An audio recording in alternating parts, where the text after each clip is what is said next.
আসসালামু আলাইকুম। আমি আজ আপনাদের একটি সুন্দর আয়াত ও তার বর্ণনা শোনাই। আল্লাহ রাব্বুল আলামিন ও তার রাসূলের আনুগত্য প্রসঙ্গে কুরআনের আয়াত। বিসমিল্লাহির রহমানির রহিম। আলহামদুলিল্লাহি রাব্বিল আলামিন।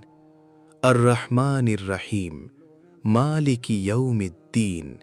ইয়াকা না'বুদু ওয়া ইয়াকা নাস্তাঈন।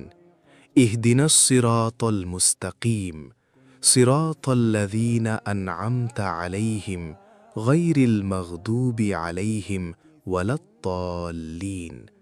অর্থাৎ সকল প্রশংসা আল্লাহ তাআলারই জন্য, যিনি সমগ্র বিশ্বের প্রতিপালক, অতিশয় করুণাময়, যিনি প্রতিফল তথা কর্মফল দিবসের মালিক। আমরা আপনারই ইবাদত করছি ও আপনারই নিকট সাহায্য প্রার্থনা করছি। আমাদেরকে সরল সঠিক পথ দেখান, সেসব লোকদের পথ যাদেরকে আপনি নেয়ামত দিয়েছেন, তাদের পথ নয় যাদের প্রতি আপনার গজব বর্ষিত হয়েছে, আর তাদের পথেও নয় যারা পথভ্রষ্ট হয়ে গিয়েছে। সূরা ফাতিহা আয়াত 1 থেকে 7।